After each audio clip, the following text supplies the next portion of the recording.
তো হ্যালো বন্ধুরা, তোমরা যেমন দেখতে পাচ্ছ যে আমার কাঠটির অবস্থা কেমনটা খারাপ হয়ে গেছে।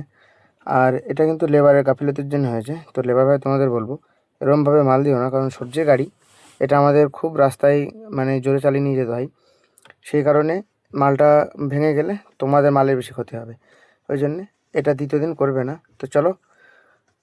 So good morning guys. যেমনটি তোমরা দেখেছো যে কালকে আমি সবজি নিয়েছিলাম আর আমি খালি করেছি পুরুলিয়া।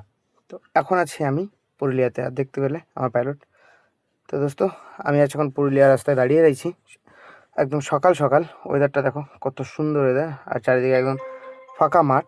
আর ফাঁকা মাঠের মধ্যে একটা ছোট্ট চায়ের দোকান আছে। তো চলো যাওয়া যাক নাস্তার দোকানে, দেখি নাস্তা কী হয় আজকে। তো রাত্রে কিছু খাওয়া হয়নি। তো ফাইনালি আমি চলে এসেছি নাস্তার দোকানে, আর এটা আমার খুব ফেভারিট জিনিস, ওই জন্য আমি নিয়ে নিলাম।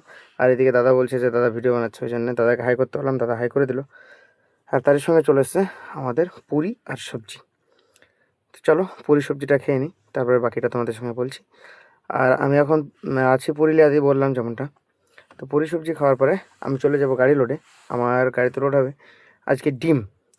তো এখানে রাজিবুল গাড়ি পুরো ক্লিয়ার করে গাড়িতে বসে আছে। তো চলে দেখা যাক ও কী করছে গাড়ির মধ্যে। এই হচ্ছে আমার রানী, আর গাড়ি খুব যত্নে রাখে ভাই আমার।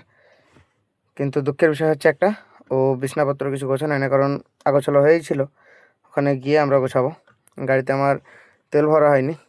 তো চলো এখান থেকে যাওয়া যাক, সামনে ইন্ডিয়ান পাম্প আছে, আর আজকে ওখানে গিয়ে তেল ভরবো। তো বন্ধুরা, ফাইনালি আমি চলে এসেছি পেট্রোল পাম্পে। আর আমি কাকাকে ডাকলাম, কাকা আসছে, কারণ এই জায়গাটা ফাঁকা আছে, এটা ফাঁকাই থাকে। তো চলো, কাকাও চলে এসছে। আর আমি তেল নিলাম আজকে এখান থেকে 4,000 টাকা। এখান থেকে 4,000 তেল নিলাম। আর কাকা খুব সুন্দর সুন্দর কথা বলছিল, কাকার কথাগুলো শুনতে খুব ভালোই লাগলো। তো চলো তেল নেওয়াটা কমপ্লিট করে আমরা চলে যাব ডিম রোডের উদ্দেশ্যে। আমরা যাব হচ্ছে বাঁকুড়া, কারণ আমার লোড হবে বাঁকুড়া থেকে। আর আমার তেল নেওয়া কমপ্লিট। আমি এখন কাকাকে পয়সাটা দিয়ে দেবো। কাকা পয়সাটা নিয়ে নিল।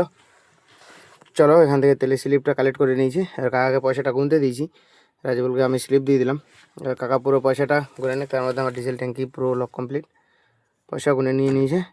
আর আমরা এখন চলে এসেছি ডিম লোডের এখানটায়। ফাইনালি আমার গাড়ি লোডে লাগিয়ে দিয়েছি, গাড়ি লোড হচ্ছে দেখতে পাচ্ছ। আর আমি ডিম নিয়ে যাচ্ছি ডোমকল। তো আজকের মতো এতটুকুই। ভিডিওটা কেমন লাগলো অবশ্যই কমেন্ট করে জানাতে ভুলবেন না।